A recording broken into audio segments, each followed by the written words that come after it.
Adolfo Arjona. La noche. COPE. Estar informado.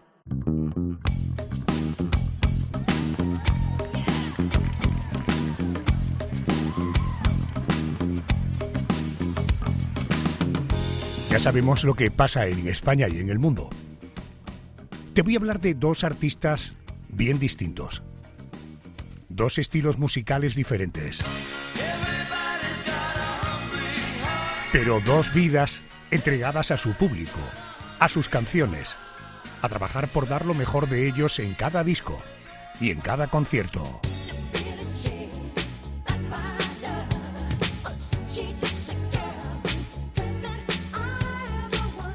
Hoy entramos de lleno en la vida y en la obra de Bruce Springsteen y de Michael Jackson.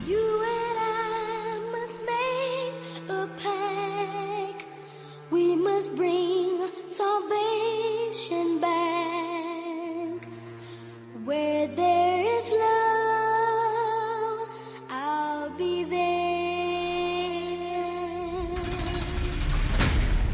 Cantante, compositor, bailarín, productor y auténtico fenómeno cultural. Michael Jackson cambió para siempre la industria musical.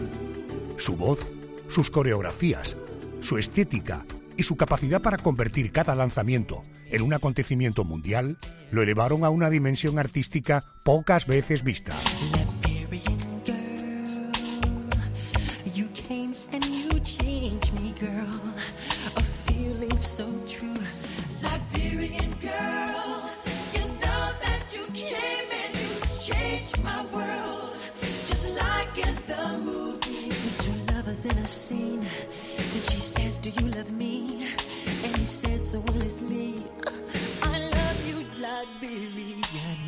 Pero detrás del mito también existió una vida marcada por la presión mediática, los excesos, las polémicas, las acusaciones judiciales y una profunda soledad. Esta noche entramos de lleno en la historia del rey del pop.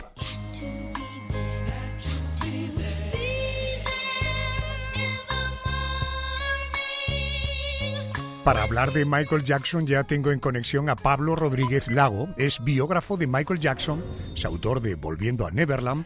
Querido Pablo, muy buenas noches, bienvenido a COPE, encantado de volver a saludarte. Hola Adolfo, buenas noches, es un placer y un honor estar aquí otra noche más contigo y se agradece muchísimo. Bueno, además ya te anticipo, en una conversación donde el fondo de armario va a ser la música de Michael Jackson, creo que tú y yo vamos a hablar poco y vamos a escuchar mucho su música porque cualquier tema que pongas de él es una auténtica gozada. Es decir, lo rento, lo rápido, lo pop, es increíble. Es un artista absolutamente total del que conviene empezar hablando de el ambiente familiar en el que crece, la disciplina de su padre, de Joe Jackson. ¿Todo esto condicionó a Michael Jackson? Claro, o sea, Michael creció sin un referente paternal que le otorgase cierto cariño, ¿no? Como hemos tenido todos nosotros en nuestra infancia, ¿no? Michael creció sin eso. Sí que es verdad que había otros referentes paternales en su entorno, como Bill Bray, que era su jefe de seguridad, que fue una persona que lo cuidó toda su vida, desde que era niño hasta que murió, o sea, hasta que él se jubiló y luego murió cuando Michael no estaba vivo, pero ya cuando ya era muy mayor, ¿no? Pero ese cariño que necesitamos todos de un padre, él no lo tuvo. Él tuvo unas exigencias a base de mano dura que le condicionaron totalmente su personalidad, por desgracia, ¿no? Y le hicieron sentir que el perfeccionismo tenía que ser la base de todo, y eso lo llevó Michael a un nivel extremo. Para algunas cosas le ayudó, tal vez, ¿no?, para crear una obra que perdurase durante tantos años, ¿no? Pero para otras, a nivel personal, eso le lastró, ¿no?, su vida, ¿no? Aunque hoy hablamos de la carrera en solitario del gran rey del pop, es indiscutible que hay que referirse a...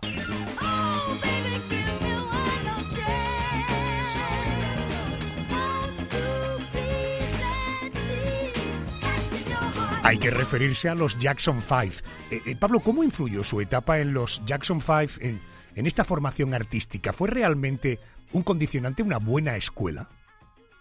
Pues fue realmente una escuela absoluta, ¿no? O sea, en Motown aprendió lo que era el rigor del trabajo en equipo también, le enseñaron a dominar el escenario, las bases del estilo de música que estaba creando, ¿no? Del pop, del rhythm and blues, del soul. Cuando Michael entró en Motown tuvo un año hasta que se desvinculó de la discográfica en la que estaba antes, ¿no? Y tuvieron un año para darles estudios musicales, para darle presencia en el escenario, para cuidar su escenografía, para enseñarles a bailar, enseñarles aún más a cantar, ¿no? Sí que es verdad que Michael tenía un talento innato desde que nació, ¿no? Pues, valga la redundancia, pero le ayudaron a forjarlo para pulirlo, ¿no? Y en Motown, pues creció con todos los grandes artistas de Motown, con Diana Ross, que fue su mentora, ¿no? Por así decirlo. Y ahí aprendió pues las bases de la industria musical, ¿no? Y eso, pues cuando Michael ya fue un poco más adulto, él ya tenía conocimiento de la industria, ya era un veterano. Cuando Michael tenía 18 años ya era un veterano en la industria musical.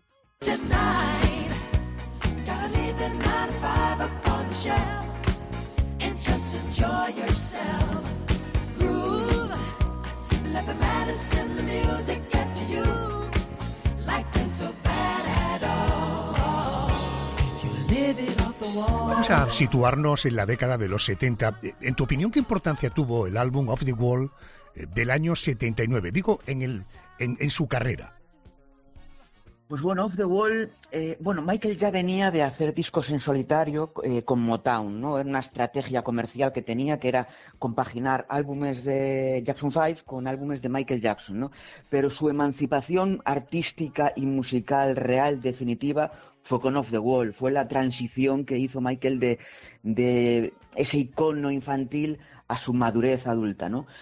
Y bueno, fue un éxito absoluto, ¿no? O sea, Off the Wall fue un éxito brutal, pero Michael se quedó con la espinita de no haber ganado más premios. Sí que es verdad que le dieron como algunos premios, pero más relacionados con la cultura negra, ¿no? El mejor álbum de rhythm and blues y tal, pero Michael quería trascender a todo eso, ¿no? Michael quería ser el mayor artista musical, no solo para artistas negros, ¿no? Sino para artistas negros, blancos, de todas las edades y de todas las razas. Entonces, fue un paso más con lo que vino a continuación.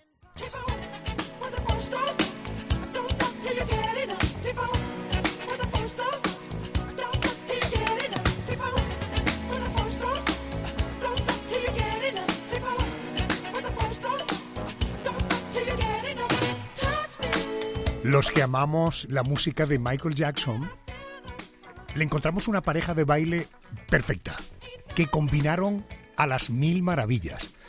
¿Qué aportó Quincy Jones al sonido y a la evolución musical de Michael Jackson? Pues Quincy Jones fue el productor de la mejor trilogía, por así decirlo, de álbumes de Michael Jackson, que fueron Off the Wall, Thriller y Bad, ¿no? Lo que aportó Quincy Jones fue mayormente sofisticación técnica, la producción, supo pulir bien las canciones que estaban componiendo Michael, que estaba componiendo Rod Temperton, pero realmente las canciones que Michael traía, las demos que Michael traía de su estudio para presentárselas a Quincy Jones, ya suenan casi como sonaron finalmente en el disco, después bajo la producción de Quincy Jones, ¿no? O sea, realmente la labor creativa profunda de las canciones de Michael radicaba en el propio Michael, que era el que componía en esa época pues la mitad de las canciones. Sí que es verdad que luego en Bad es casi como un álbum de autor, ¿no? Porque compuso prácticamente todas las canciones, pero Quincy Jones le supo dar ese toque de mezcla de géneros, ¿no? Como de jazz, de funk, de pop, que necesitaron las canciones para trascender a todos los estilos, ¿no? Y eso fue realmente la contribución que tuvo Quincy Jones en esos discos.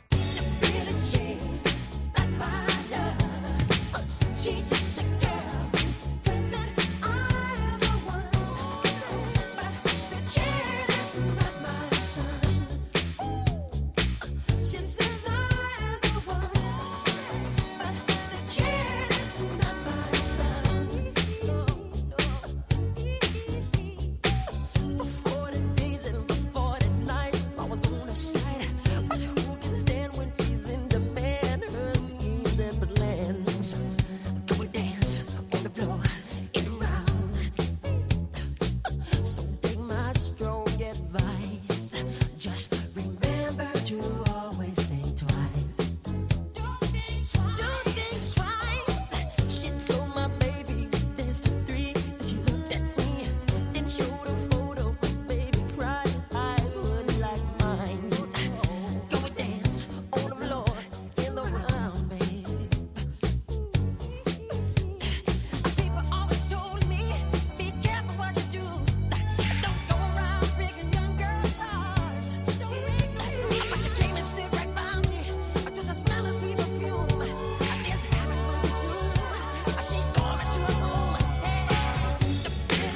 llegamos a un momento muy, muy importante en la carrera de Michael Jackson con la edición del álbum Thriller. Te recuerdo que estoy hablando con Pablo Rodríguez Lago, es biógrafo de Michael Jackson, autor del libro Volviendo a Neverland.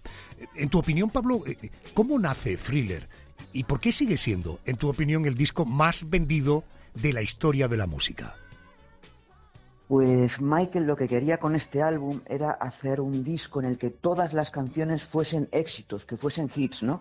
Normalmente los grupos, los cantantes, lo que hacían las discográficas era lanzar un álbum con un single o 2 singles potentes y luego el resto canciones de relleno.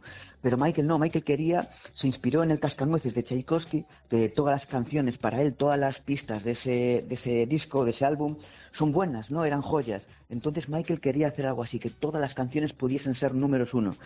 Y entre eso y la producción de Quincy Jones y la estrategia comercial que tuvo con los videoclips, Thriller se convirtió en el número 1. O sea, realmente los videoclips que había en esa época solamente eran pues herramientas promocionales de las canciones, pero sin mucho aporte, ¿no? O sea, sin muchas florituras. Eran a lo mejor la banda tocando delante de una cámara y ya está, ¿no? Pero Michael lo que rediseñó fue el concepto de lo que eran los videoclips para hacer algo más parecido a cortometrajes de cine. Porque tú entiendes que él cambió la industria del videoclip. Sí, totalmente. O sea, realmente los videoclips en aquella época no eran más que actuaciones del grupo, realmente mirando a la cámara, no había una película detrás del videoclip. Entonces Michael lo que quería hacer era contarte una historia con esa canción, aprovechar la canción para contarte una historia, que tuviese un argumento, que tuviese una duración más larga, que fuese un cortometraje ya de 14 minutos, que tuviese introducción, desarrollo y desenlace, una coreografía en la que hubiese bailarines bailando detrás de él. Eso no se había visto hasta ese momento, ¿no? En los videoclips. Se había visto a lo mejor en alguna película, pero no en los videoclips. Entonces lo que hizo fue fusionar el cine con la música. Y así nacieron los videoclips como los que conocemos hoy en día. Y esa fue una estrategia comercial impactante, revolucionaria y que catapultó el disco de Thriller hasta lo más alto. Correcto. Por eso sigue siendo algo grande. Le dio tanta importancia, le daba tanta importancia a los videoclips que hubo un año que publicó un tema con su hermana y convirtió aquel videoclip, que era como una nave espacial que llegaba y tal, el videoclip más caro de la historia en ese momento. Pablo, él fue un innovador incluso con las coreografías. ¿En qué momento aparece el famoso paso Moonwalk, esa especie de deslizamiento? ¿Por qué tuvo tanto impacto aquello? Porque a Michael le gustaba mucho también mezclar lo que son efectos ópticos y efectos visuales, como una persona que quiere crear magia, como un mago. Quería hacer magia con la música. Entonces eso lo llevó a sus pasos de baile. Entonces el Moonwalk te crea un efecto óptico que es muy llamativo, porque parece que estás caminando hacia adelante mientras caminas hacia atrás. Y eso lo estrenó en un especial de televisión en el 25 aniversario de Motown, en el 83, y ahí lo presentó delante de todo el público que estaba allí viendo, y la gente no se lo creía porque no había visto nunca un moonwalk. O sea, realmente ese paso ya existía, no lo inventó Michael, pero Michael lo hizo, lo popularizó, lo hizo famoso, ¿no? Y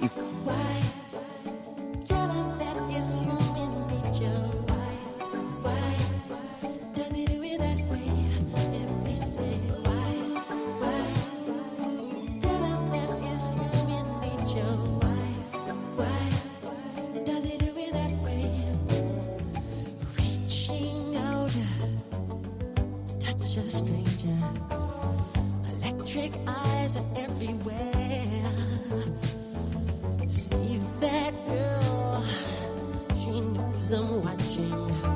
She likes the way I stare. If they say why, still that is human nature.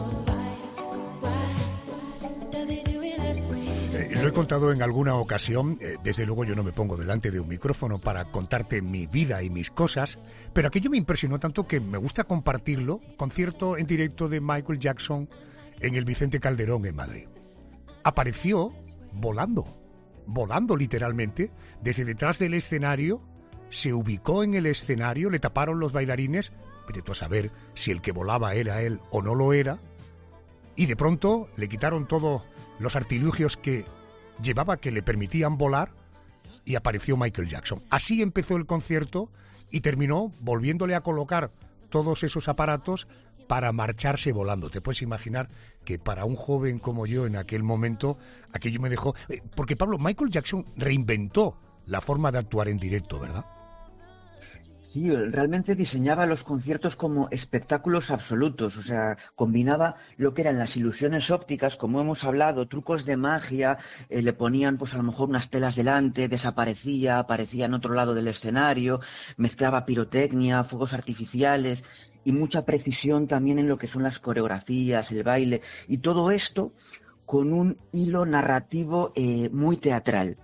Entonces, ya no era solamente un concierto, no veías solamente a un cantante y a una banda tocando, estabas viendo una función teatral con la música como hilo conductor y ilusiones ópticas, trucos de magia y pirotecnia absoluta muy cara para aquel entonces, y por eso fueron las giras con más afluencia de público de la historia. Si lo fueron fue por algo, porque eran espectáculos que nunca antes se habían visto. Correcto. No quiero que te adelantes. En este momento en el que estamos, recién publicado Thriller, ¿cómo vivió Michael el éxito, este éxito masivo y la presión de convertirse probablemente en el artista más famoso del planeta? Digo, justo en ese momento.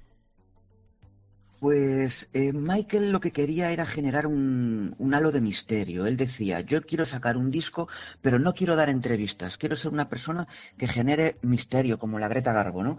Entonces se fue recluyendo cada vez más y lo vivió todo esto un poco desde el aislamiento. No podía tener una vida normal pública porque no podía salir a la calle, Michael, no podía... ir a un centro comercial, no podía ir a un parque de atracciones, no podía ir a un zoológico. Entonces le creaban burbujas personales creadas a su medida para que pudiese tener, entre comillas, experiencias normales, pero nunca iban a ser ya experiencias normales para lo que le quedó de vida. Eso ya se le privó para siempre.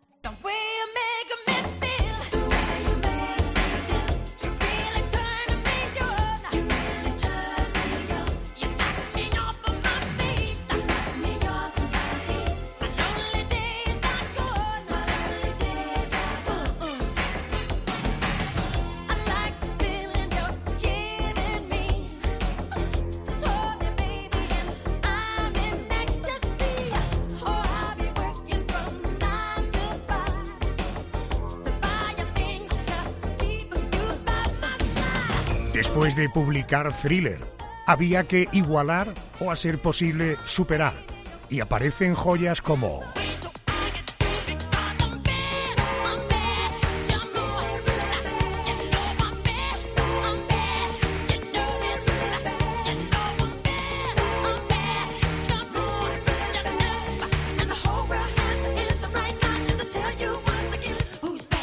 Pablo, dos preguntas en una. ¿Qué importancia tuvieron discos como Bad o Dangerous? ¿Y cuál era la clave de su capacidad para conectar con públicos de todas las edades y, sobre todo, de todos los países? Pues bueno, Bad, fíjate, consiguió un hito con Bad que fue encadenar 5 números 1 seguidos, algo que no se había visto nunca, ¿no? Pero Michael ya empezaba a desvincularse un poco del sonido anterior y empezaba ya a entrar en otros ritmos, incluso con Dangerous, que empezó a meter New Jack Swing, música más relacionada con el hip hop de la época, empezó a meter raps en las canciones, ¿no? Y lo que quería Michael realmente con la música era trascender a los idiomas, trascender a los ritmos, trascender a las razas, trascender a la edad, hacer música universal para todo el mundo, no solamente para músicos, para público, para gente de raza negra, ¿no? Y lo consiguió, pues eso, mezclando nuevos estilos, nuevos sonidos, creando sonidos nuevos, melodías muy pegadizas y un lenguaje corporal, un baile que realmente no necesitaba traducción, ¿no? O sea, a todo el mundo le encantaba, fueses quien fueses, ¿no? Si fueses una persona mayor, un niño, una persona de raza negra, blanca, oriental, estaba por encima de todo eso. Y eso lo fue consiguiendo con Bad, con Dangerous, con mensajes humanitarios, con mensajes, canciones protesta, que llegaban a, pues eso, al corazón de todas las personas. Entraba ya a meterse en un sentido humanitario, un sentido solidario que también la acompañó ya en el resto de su carrera, ¿no?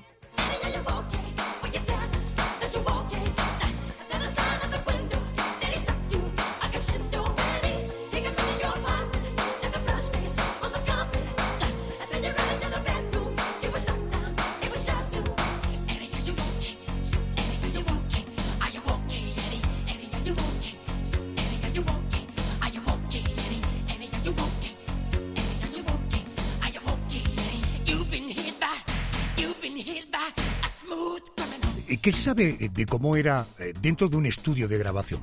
¿Era un tipo perfeccionista? Incluso podríamos decir que era un tipo obsesionado con la perfección.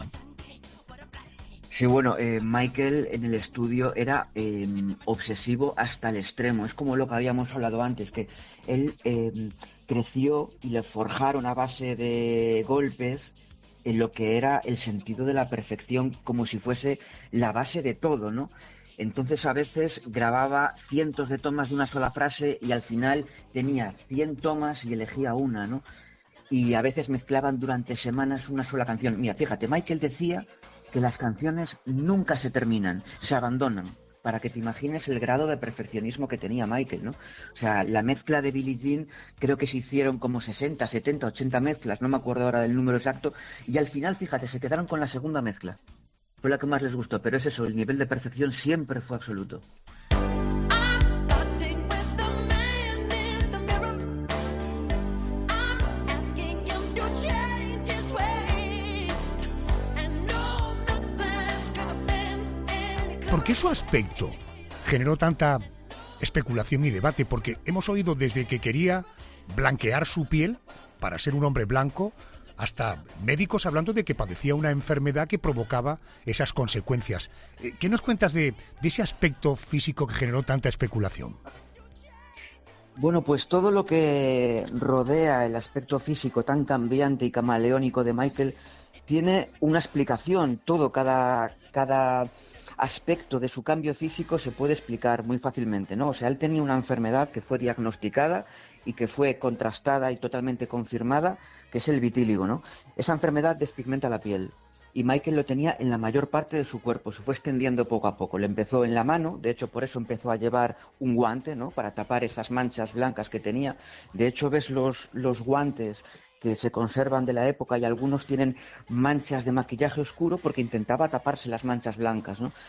Y se fue extendiendo por todo el cuerpo, ¿no? Las manchas de color blanco del vitíligo. Él trataba de taparlas, maquillándolas, y trataba de cubrirlas y trataba de tratarlas con Benoquin, que era una crema para el vitíligo.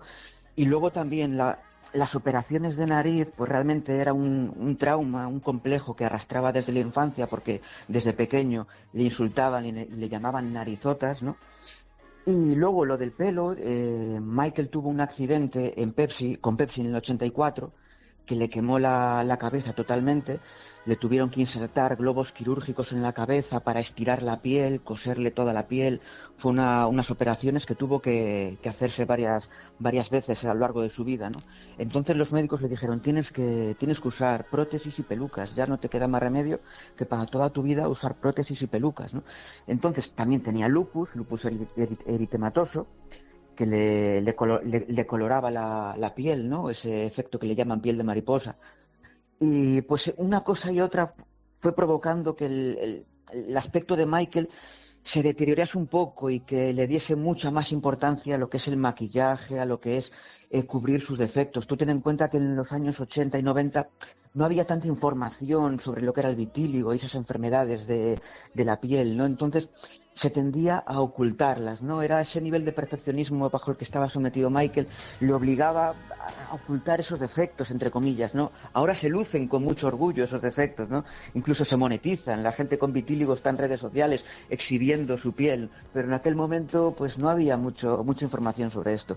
Y básicamente es eso, todos los cambios físicos tienen mucha explicación sobre Michael. This time, I'm gonna do my best to make it right. Pablo, ¿qué sabemos realmente sobre su rancho Neverland? ¿Qué representaba para él? Bueno, Neverland fue como su emancipación de su familia, ¿no? Michael ya llegó un momento en el que ya era una persona adulta, ¿no? Iba a hacer ya casi 30 años y no tenía mucho sentido seguir viviendo con su familia en la casa de encino. Además, a Michael le gustaban mucho los animales exóticos. Tenía pues un mono, tenía jirafas, y precisamente por la jirafa que tenían allí en un chalet, en una urbanización en Encino, pues los vecinos era como... ¿qué hacéis con jirafas? Hay un olor aquí a cuadra que no es normal. Entonces le dijeron a Michael, Michael, tienes que buscarte otro sitio más amplio en el que puedas tener todos estos animales. Y fue a grabar un videoclip con Paul McCartney, el de 666, y había pues lo grabaron en una zona que se llama de California, en unos prados que se llamaban Sycamore Valley Ranch, y le gustó tanto a Michael que dijo, pues mira, aquí puedo montar mi propio Neverland, Porque Neverland, un santuario. ¿cuál sería la traducción de Neverland? Nunca jamás. Nunca lo jamás. hizo un poco basado en la idea del Peter país de Pan. Nunca Jamás de Peter Pan. Claro. Oye, sus relaciones sentimentales más conocidas, especialmente con Lisa Marie Presley, que llegó a tener incluso un hijo. ¿Sus relaciones sentimentales fueron estables, armoniosas, equilibradas o fueron tormentosas? Bueno, con Lisa Marie Presley no tuvo hijos. Los hijos los tuvo con su segundo matrimonio, con Debbie Rowe. La relación de Michael con Lisa Marie Presley, con la hija de Elvis, comenzó antes de las acusaciones, porque a veces a la gente se le llena mucho la boca diciendo que Michael pues se casó un poco para hacer cierto lavado de imagen, que también, pero la relación de Michael con Lisa Marie Presley fue absolutamente real. Ella siempre la defendió, esa relación, hasta su muerte. De hecho, en su autobiografía, Lisa Marie cuenta que tenían una relación maravillosa, que nunca fue tan feliz como con Michael, que la relación era física, pese a lo que mucha gente cree, ¿no?, sobre Michael, ¿no?, que hay muchos rumores sobre su sexualidad y todo eso. Pero Lisa Marie Presley ya cuenta que no tendría por qué inventarse nada a estas alturas, ¿no? Pues cuenta que fue un matrimonio totalmente real que se estropeó, pues como se estropean los matrimonios, porque se fueron separando. Ella cuenta que Michael empezó con ciertas adicciones, que tenía en su entorno a ciertas sanguijuelas que se aprovechaban de él, que lo aislaban, que lo metían en una burbuja, y Michael estaba pasando por un momento de ciertas adicciones y que eso lo separó, pero que hasta ese momento la relación de ambos era maravillosa. ¿Qué pasa? Que Michael quería tener hijos con ella, y Lisa Marie Presley ya acababa de tener hijos, no quería tener más hijos. Entonces, pues eso los fue separando, y una enfermera de Michael, de Debbie Rowe, le dijo, Michael, si quieres tener hijos, los puedes tener conmigo, yo te los doy. Y Michael se casó, porque Michael venía de los Testigos de Jehová y no estaba muy bien visto tener hijos fuera del matrimonio, ¿no? Entonces se casó con ella, tuvieron los hijos, pero eso sí que es verdad que ese matrimonio no fue un matrimonio real, por así decirlo, ¿no? Simplemente era una amiga de Michael que le ofreció tener hijos con él, y ya está, y tuvo a los dos primeros hijos. I love you more than he. Take you anywhere. Pablo, ¿en qué circunstancias, te pido brevedad en esta respuesta, por favor, Sí. ¿En qué circunstancia murió Michael Jackson el 25 de junio de 2009? ¿Qué papel tuvo el doctor Conrad Murray en su fallecimiento?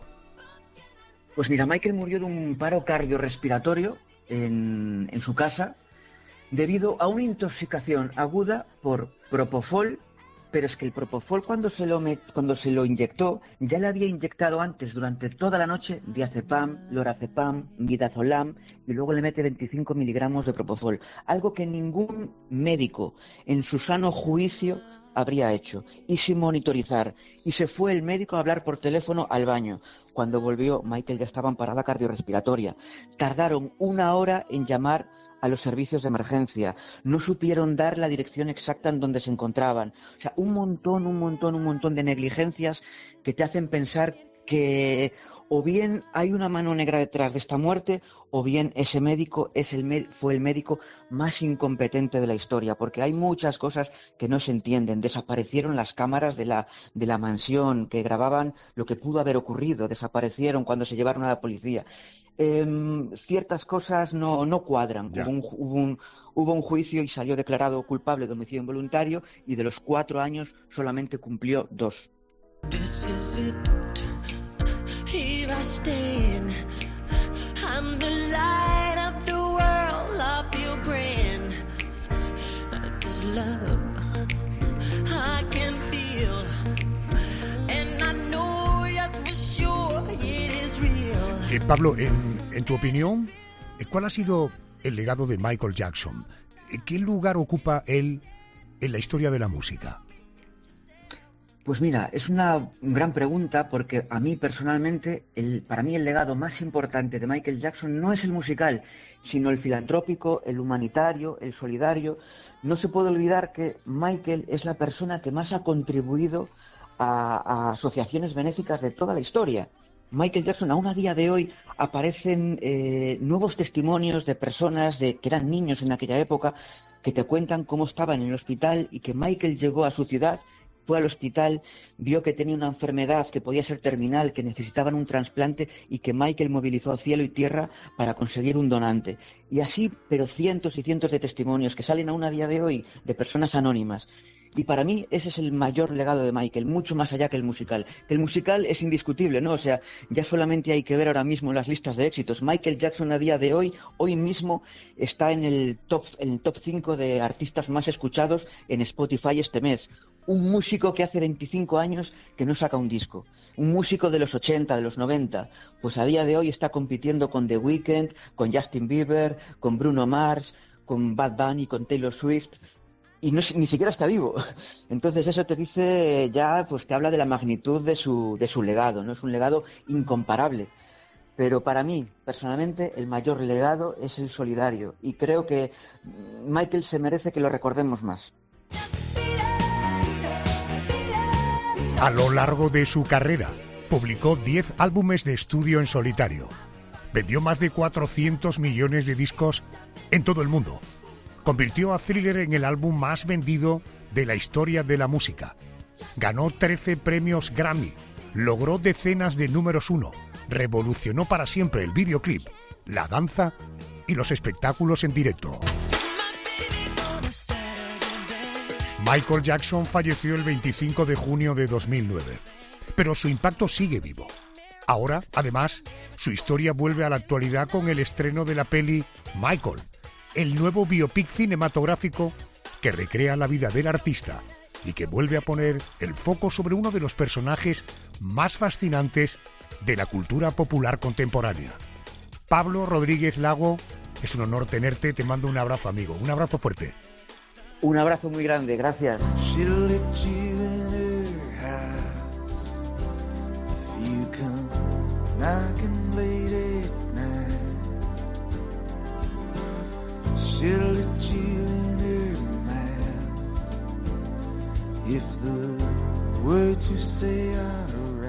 Y como lo prometido es deuda, después de Michael Jackson hay que hablar de Bruce Springsteen. Hablar de él es hablar de la América obrera, de las carreteras infinitas, de los sueños rotos y de la esperanza. Nació en 1949 en New Jersey, en el seno de una familia trabajadora marcada por las dificultades económicas y una compleja relación familiar, especialmente con su padre. La música apareció muy pronto como refugio. Elvis Presley fue la primera gran revelación, pero más tarde llegarían Bob Dylan y el rock de los años 60 para moldear la personalidad artística de quien terminaría convirtiéndose en The Boss.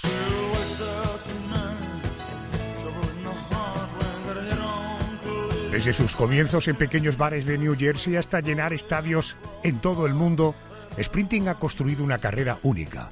Más de 5 décadas de música y una conexión emocional pocas veces vista entre un artista y su público.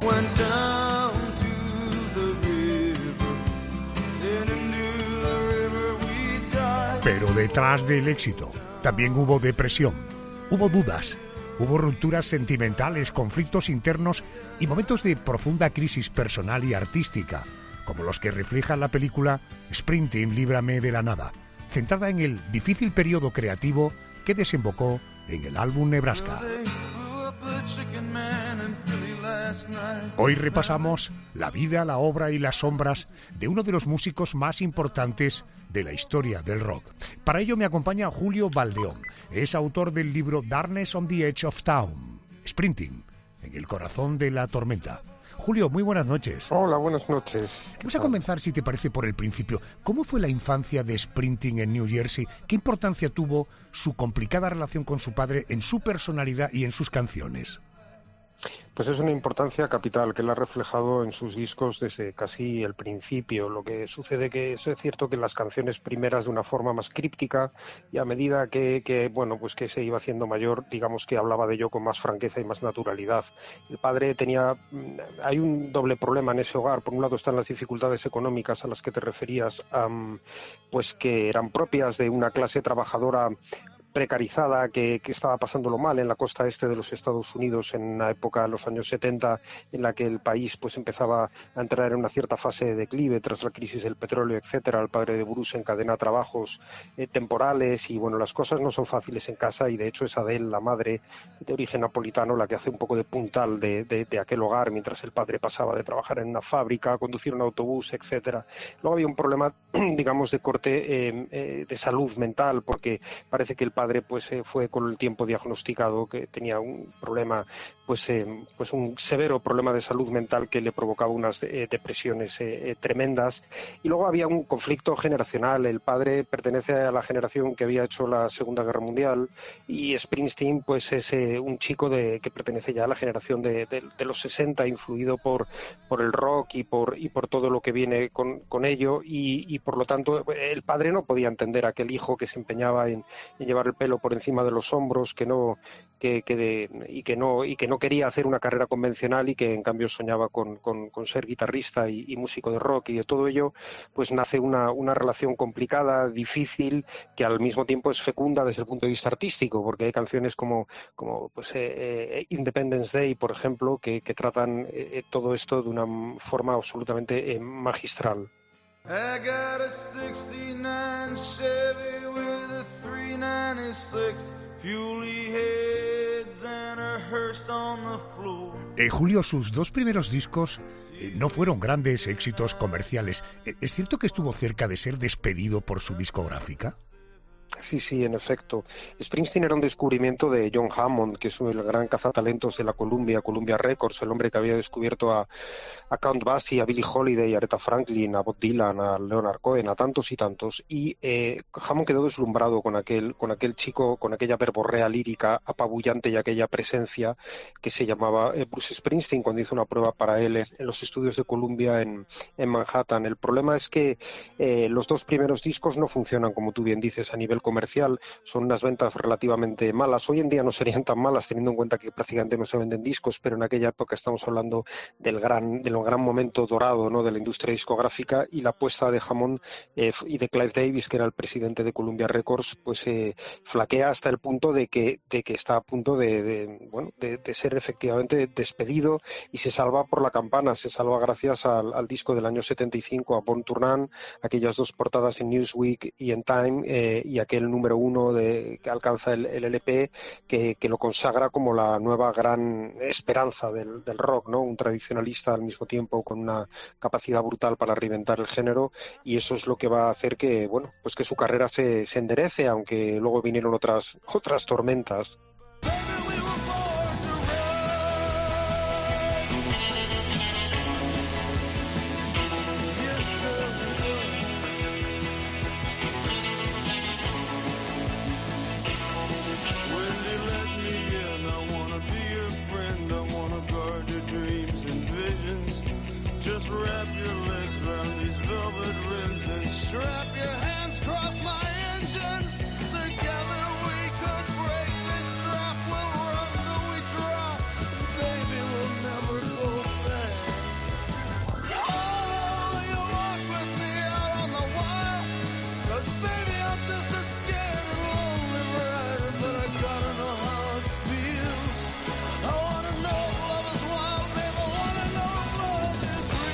Te lo adelantaba Julio Baldeón, Born to Run, año 1975. Julio, ¿podemos afirmar, sin riesgo a equivocarnos, que este disco, este trabajo, esta canción, se puede considerar como la canción que salva realmente su carrera, ¿verdad?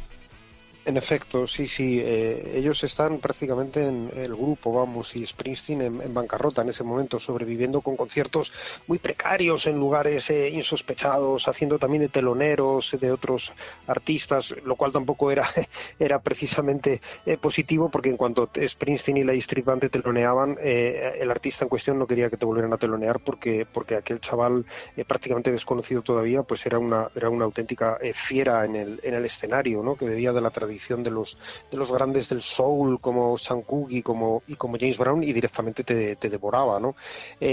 Born to Run vende un montón de discos. Born to Run se presenta con una serie de 10 conciertos en Manhattan absolutamente mitológicos, con versiones de las Crystals y las Ronettes que introducen el repertorio, y con un público absolutamente enfervorizado, y a partir de ese momento es cuando se crea el culto, digamos, incluso de fanáticos a Springsteen, que empiezan a seguirlo por todo el país.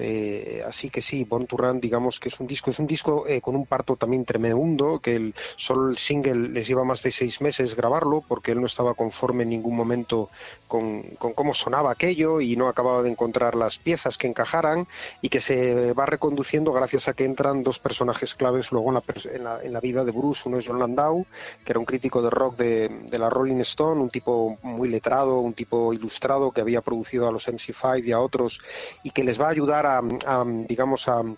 a establecer un cierto sistema un poco más cartesiano y racional a la hora de grabar.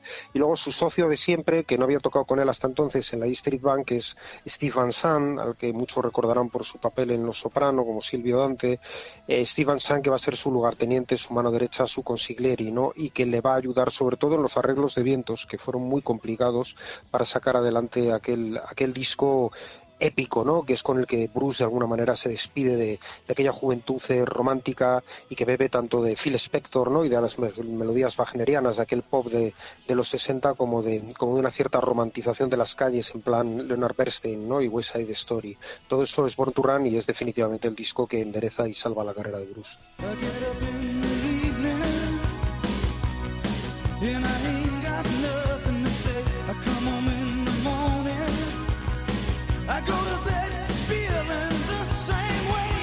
Hablar de Springsteen, hay que hablar naturalmente de la E Street Band. ¿Cuándo aparece esta banda que acompaña a Springsteen y qué aportó al sonido del artista? Sí, bueno, la E Street Band se va formando con el paso de los años. Hay algunos músicos que la acompañan desde siempre, como Danny Federici, el organista, un talento natural apabullante. No era un músico de conservatorio ni tuviera una educación reglada, pero tenía una sensibilidad negra, además, para meter unos sonidos muy de iglesia baptista en la música de Bruce, maravillosa. Y Gary Tallent, el bajista. Pero hay otros que se incorporan con posterioridad, ¿no? En el año 75 Bruce pierde al que había sido su batería y a su pianista, a David Sancius, que luego se fue con Sting y otros, y a David Boone Carter, y ponen un anuncio en el Village Voice pidiendo un batería y un pianista, y ahí es cuando se incorporan Max Weiner y Roy Bittan.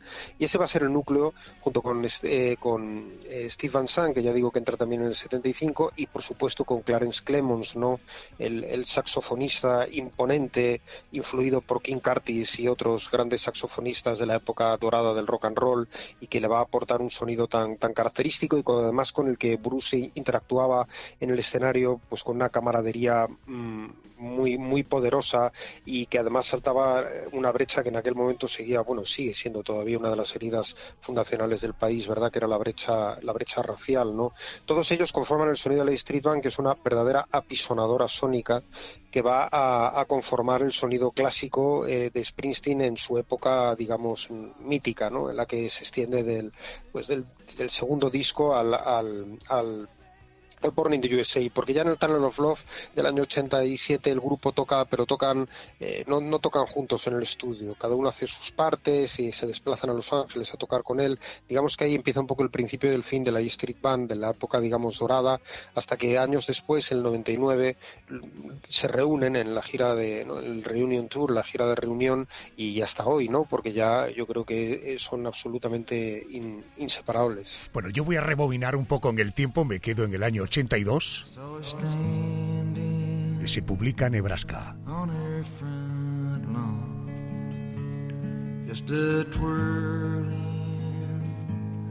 her baton. Se dice que fue uno de los álbumes más personales de su carrera, considerado casi como un disco terapéutico.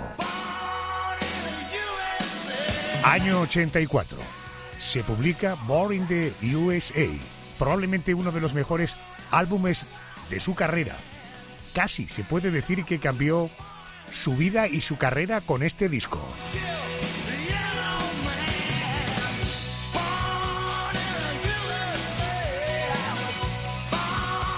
Ver a Springsteen en directo es un chute de vitalidad, un chute emocional increíble. Temazos como por ejemplo...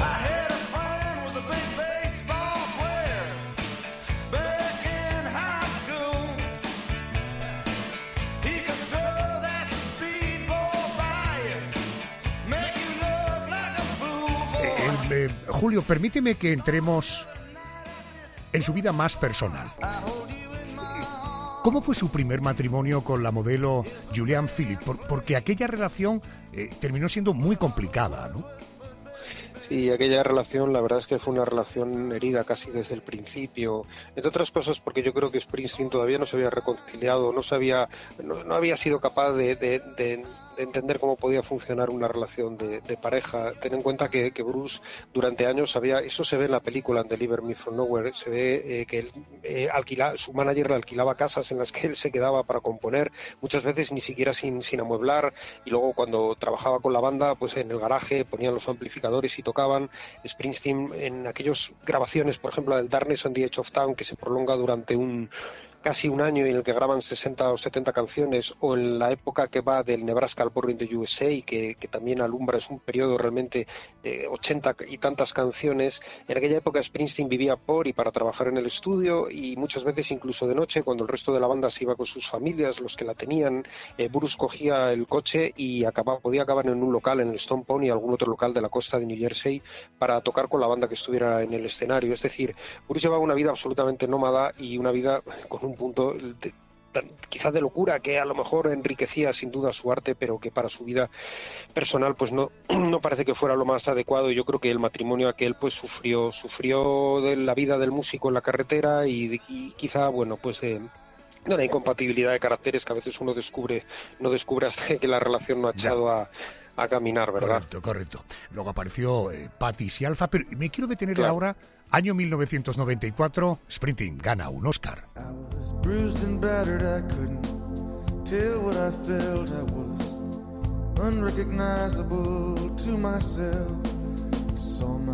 Este temazo es el tema principal de la película Filadelfia. En tu opinión, ¿por qué Bruce Springsteen sigue siendo una figura tan relevante después de más de 50 años de carrera? Bueno, porque como todos los artistas que trascienden su momento, ha sido capaz de evolucionar junto con su público. Hay un Springsteen que escribe por y para las neurosis y las ansiedades y los sueños a adolescentes, y hay otro que va madurando y que se enfrenta, por ejemplo, ya en Darkness on the Edge of Town al miedo a traicionar tus orígenes, y que empieza a preguntarse por las deudas y por las metas de la vida adulta. Hay otro en Tunnel of Love que se pregunta por trazar el arco narrativo que trata de cómo se puede derrumbar una historia de amor y de pareja, que sería el Springsteen de mediana edad. Y hay otro Springsteen siempre también con una conciencia social, que por ejemplo se ve en Streets of Philadelphia, ¿verdad? La canción de la película de Jonathan Demme que estás poniendo, que trata temas que afectaban no ya solo a su persona o a su comunidad, sino en general a la sociedad estadounidense, en este caso el SIDA, pero podríamos ir a The Ghost of Tom Joad del año 95, en el que habla pues de las vicisitudes de los inmigrantes que cruzaban la frontera, o recientemente con la canción que ha sacado sobre las intervenciones criminales del ICE contra los inmigrantes ordenadas por la Casa Blanca. Ese Springsteen, que es el heredero de Woody Guthrie y de Pete Seeger, y que coge un poco los galones que no quiso por cuestiones interesantes.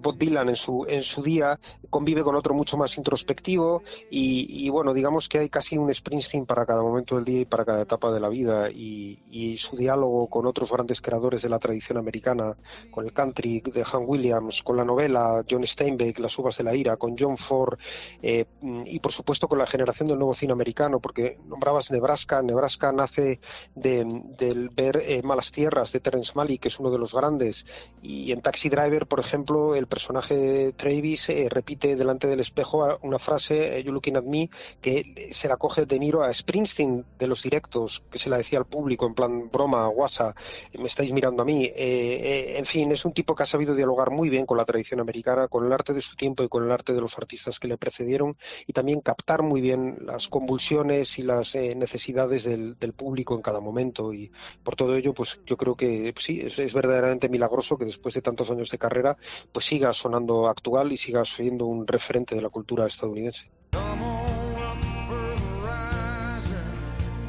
Springsteen no solo es una estrella del rock, es un cronista de la clase trabajadora, un poeta eléctrico que convirtió las carreteras americanas en escenarios emocionales universales. A lo largo de su carrera ha publicado 21 álbumes de estudio, ha vendido más de 140 millones de discos en todo el mundo, ha conseguido 11 discos número 1 en Estados Unidos y también múltiples número 1 en Reino Unido. Entre sus premios destacan 20 Grammy, 2 Globos de Oro, un Oscar, un premio Tony o la Medalla Presidencial de la Libertad. Pero quizá lo más importante de Springsteen es que ha logrado algo que muy pocos artistas consiguen, que millones de personas sientan que sus canciones hablan directamente de sus propias vidas.